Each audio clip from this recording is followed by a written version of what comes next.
Bom dia, irmãos. Graça e paz do Senhor Jesus. Não posso dizer para vocês que estou feliz de estar gravando esse vídeo, porque eu estou triste. Estou triste de não poder estar buscando a Deus com você na igreja. Como o salmista Davi fala, a Bíblia diz assim: alegrei-me quando me disseram, vamos à casa do Senhor. Nós estamos passando tempos difíceis. Tempos difíceis não somente como igreja, de não poder nos reunir para cultuar e buscar Deus, mas tempos difíceis também como sociedade, como família. Temos visto toda semana os efeitos desse vírus no mundo, na Itália, na Espanha e agora nos Estados Unidos e também no Brasil. Temos visto mortes, temos visto pessoas assustadas e temos visto também o medo do desemprego e da crise econômica. E creio que temos que orar a Deus e buscar por isso. Hoje é o domingo de Ramos, que é o domingo que antecede a Páscoa. O domingo de Ramos é o dia da entrada triunfal de Jesus em Jerusalém, aonde ele vem como rei para morrer por nós pelos nossos pecados, aonde ele entra de uma forma triunfal como rei, como salvador, mas principalmente como Messias que vem nos salvar dos nossos pecados e da nossa condenação. E eu creio que Jesus Cristo, ele está entrando triunfando na sua vida, na sua casa e na sua família, para salvar você dos seus problemas e dificuldades, para salvar você dos seus pecados e de qualquer praga e doença em nome de Jesus. Amém. Eu quero ler uma palavra que está no livro de Joel, no capítulo 1, do versículo 13 ao versículo 15, e depois no capítulo 2, no versículo 12 ao versículo 14. A Bíblia diz assim, versículo 13 do capítulo 1 de Joel: Cingi-vos, lamentai-vos, sacerdotes, gemei, ministros do altar, entrai e passai a noite vestidos de saco, ministros do meu Deus. Porque a oferta de manjares e a libação foram cortadas da casa do vosso Deus. Santificai o jejum, convocai uma assembléia solene, congregai os anciãos e todos os moradores dessa terra na casa do Senhor vosso Deus, e clamai ao Senhor. Ai do dia, porque o dia do Senhor está perto, e virá como uma assolação do Todo-Poderoso. Eu vou ler agora o capítulo 2, o versículo 12 até o versículo 14. Diz assim: ainda assim, agora mesmo diz o Senhor, convertei-vos a mim de todo o vosso coração. Fazei isso com jejuns, com choro e com pranto. Rasgai o vosso coração e não as vossas vestes. E convertei-vos ao Senhor vosso Deus, porque Ele é misericordioso, compassivo, tardio em irar-se, grande em benignidade, e se arrepende do mal. Quem sabe, não se voltará, se arrependerá, e deixará após si uma bênção, em oferta de alimentos e libação ao Senhor vosso Deus. A Bíblia fala no livro de Joel, no capítulo 1, ela está falando, e é uma chamada ao arrependimento. A Bíblia fala: cingi-vos e lamentai, sacerdotes e ministros do altar. Aqui está falando dos pastores, dos líderes, e também dos anciãos, que são todos aqueles mais maduros, mais antigos do Evangelho. A Bíblia está nos chamando a um posicionamento.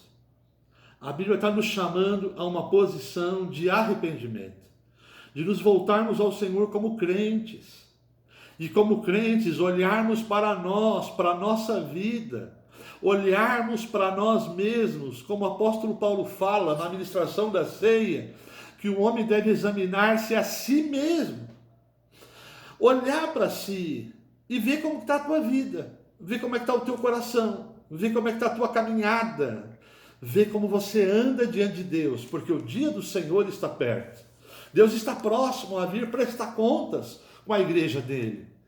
E ele nos chama. Ele nos chama para nos posicionar diante dele. E aqui fala, nesse texto de Joel, o relato, que é um relato de dificuldade. E um relato de dificuldade porque Deus permitiu. A Bíblia fala assim: porque a oferta de manjares foi cortada na casa do nosso Deus. O culto hoje está suspenso.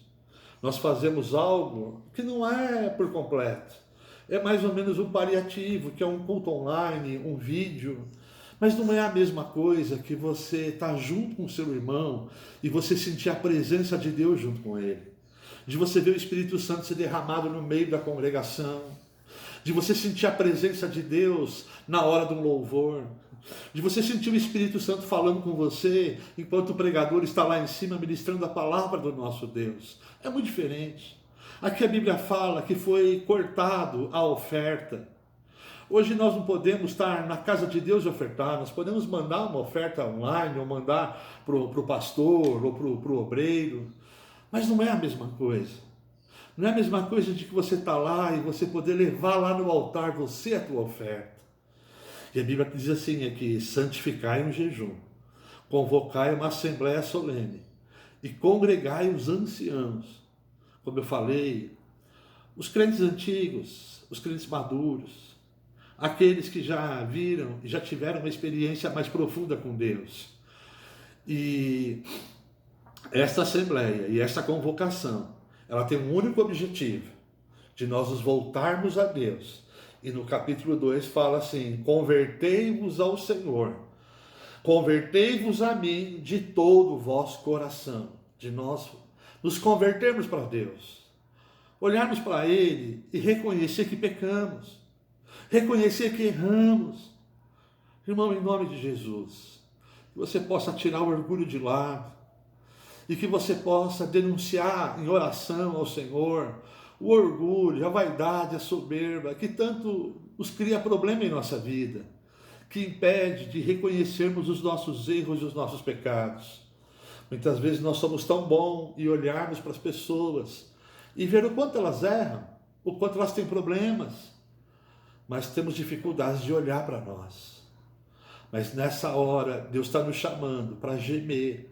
Quando a Bíblia fala de gemer, quer dizer de orar no Espírito, oração em línguas, de nos ajoelhar diante dele e falar: Senhor, eu sou pecador, me converte, porque eu sou pecador. Senhor, olha para mim. E como o salmista Davi falou no Salmo 51, vê se há em mim algum caminho mau e me guia no caminho correto, no caminho certo, no caminho de vida eterna, que é o caminho de salvação. E gemendo diante de Deus no Espírito, e você gemendo no Senhor, o Espírito Santo intercedendo por você, com gemidos inexprimíveis. O Espírito Santo que é o nosso guia. A palavra de Deus fala em Romanos 8, que ele testifica dentro de nós. E ele vai testificar em você, quer dizer, mostrar para você, apontar para você o pecado na tua vida. Onde você tem falhado, onde você tem caído. A Bíblia fala em Apocalipse: veja onde você caiu e se arrepende. E você vai ver, porque Deus vai mostrar para você. O Espírito Santo de Deus vai mostrar para você aonde você está errando, aonde você está pecando, aonde você tem falhado diante do Senhor. E a palavra de Deus fala que os nossos pecados fazem separação entre nós e o Senhor. A palavra de Deus também fala que o salário do pecado é a morte. E muitos têm vivido morte espiritual. Não tem sentido a presença de Deus. Não tem sentido a vida de Deus mais dentro de si. Tem se sentido vazio, sem vida. Tem sentido, muitas vezes, quando vê um culto, acha que o pregador não tem mais unção, acha que o cantor também não tem mais unção. Mas, na verdade, é porque há morte dentro de si. Mas a palavra de Deus fala que o dom gratuito de Deus é a vida eterna em Cristo Jesus. A palavra de Deus fala que se nós reconhecermos os nossos pecados, que se nós reconhecermos que somos pecadores, nós temos um advogado fiel e justo, que é Jesus Cristo, o Filho de Deus, que morreu por mim e por você na cruz do Calvário. A Bíblia fala: rasgai o vosso coração e não as vossas vestes, convertei-vos ao Senhor vosso Deus, porque Ele é misericordioso. Rasgar o coração, meu irmão, é deixar de lado aquela oração enlatada, aquela oração pro forma, aquela oração que você já se acostumou e cansou, que você não aguenta mais, nem Deus aguenta mais aquela oração, que virou um repeteco, na verdade uma reza. Mas você rasgar o coração, olhar para o espelho do Espírito Santo, se enxergar em Cristo Jesus e falar: Senhor, eu sou pecador, eu careço da graça de Deus e do teu favor, e eu quero me arrepender e me converter. Mas arrependimento é algo que Deus nos dá. quando pedimos a Ele, nos voltamos a Ele.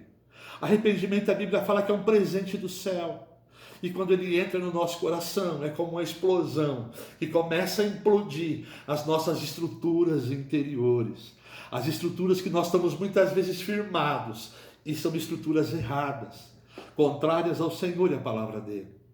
E a Bíblia fala: convertei-vos ao Senhor vosso Deus, porque ele é misericordioso, compassivo, tardio em irar-se, que se arrepende do mal. E aqui fala assim: quem sabe não voltará e deixará uma bênção para si.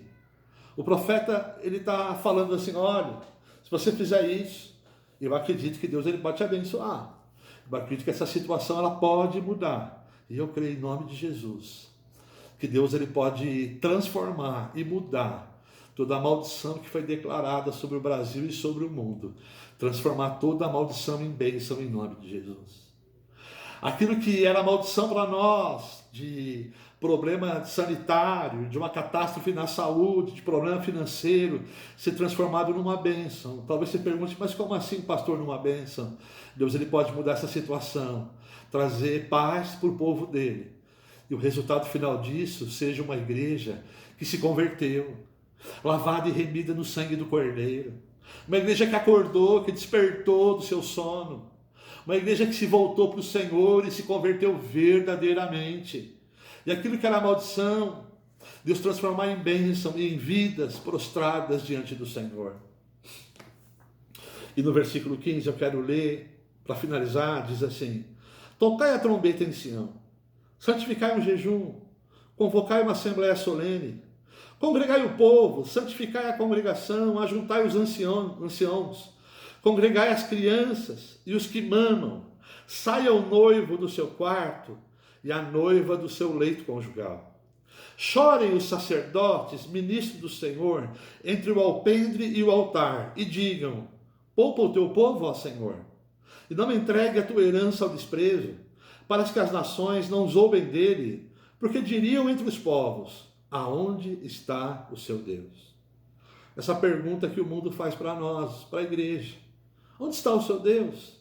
As igrejas estão fechadas, o culto foi cessado, as portas das igrejas estão paradas, e o mundo pergunta isso para nós: aonde está o seu Deus? Deus está nos convocando, e a Bíblia fala sobre ajuntar os anciãos, congregar crianças, bebês. O noivo sai do quarto e a noiva do seu leito conjugal. Está falando de sairmos da nossa boa vida, de nos ajuntarmos como família. Hoje, por questão de orientação do Ministério da Saúde, nós não podemos abrir igreja e fazermos isso juntos na igreja. Mas eu quero dizer que você pode, na sua casa, se juntar seu marido, a esposa e os filhos, e dobrar os joelhos e buscar o Senhor. E eu quero instruir você a fazer isso essa semana, que é no próximo domingo, é domingo de Páscoa. E que você possa juntar você, sua esposa, seu marido, seus filhos, e se derramar diante do Senhor, declamar o nome dele. E você possa, no domingo de Páscoa, celebrar a Páscoa com a sua família. Celebrar a Páscoa junto com seu esposo e com seus filhos. E ministrar, junto com eles, a morte e a ressurreição de Cristo. Quando nós vemos a Bíblia no livro de Êxodo, capítulo 12, 13 e 14, quando nós estudamos lá a celebração da Páscoa que Deus ordenou a Moisés, a Bíblia fala que Deus disse para Moisés para reunir a família. E eles deviam pegar um cordeiro, e aquele cordeiro não devia ter mancha, não devia ter sofrimento, que deveria ser um cordeiro perfeito. E ele devia ser sacrificado, aquele cordeiro. E pego o sangue daquele cordeiro e espargir o sangue, colocar o sangue sobre os umbrais das portas. E o anjo da morte, que viria visitar a terra do Egito, ao olhar ali as portas e ver o sangue ali do cordeiro, daquele animal, ele pularia, passaria por aquela casa. E que nós possamos celebrar a Páscoa com a nossa família. E pegar do suco de uva que representa o sangue de Cristo, o Cordeiro de Deus que morreu por mim e por você. E celebrarmos a Páscoa. E pegarmos aquele sangue e profeticamente passarmos na entrada da nossa casa. e declarar que o sangue de Jesus está sobre aquela casa e sobre a sua família, sobre você. E você possa celebrar a Páscoa. E você possa, junto com a sua família, fazer essa convocação com os seus filhos. Ele pode ser bebê, pode ser criança. Que você junte-se com ele. E você, como cristão, você possa celebrar a Páscoa do Senhor. E você possa declarar no mundo espiritual. Esse pode ser um tempo difícil. Pode ser um tempo de morte. Mas sobre a sua casa e sobre a tua família, há o sangue de Jesus Cristo, que tira todo pecado do mundo, o Cordeiro de Deus. Deus te abençoe, meu irmão, no nome de Jesus. Que você possa se arrepender. Que você possa aproveitar o dia de hoje e essa semana, que é a semana de Páscoa, e buscar arrependimento, e orar com a sua esposa, e orar com seus filhos, e abençoar a sua casa. E declarar que Cristo, Ele mora no seu coração e na sua família. Cristo em vós, Cristo em você e na sua família. E eu creio, meu irmão, que Deus é poderoso para, depois de tudo isso, transformar toda a maldição em bênção na minha e na tua vida, em nome de Jesus. Se você precisar, me manda um WhatsApp. Se você tiver algum problema, me procure. Nós estamos fisicamente um pouco distantes, mas de coração, em coração nós estamos próximos, porque o amor de Deus é que nos une. Por favor, se você tiver algum problema, me comunique. Se você tiver algum vizinho precisando de oração, me fale. Vamos visitar o seu vizinho juntos. Vamos levar a palavra de Deus. O templo está fechado, mas a igreja de Deus continua viva e não para.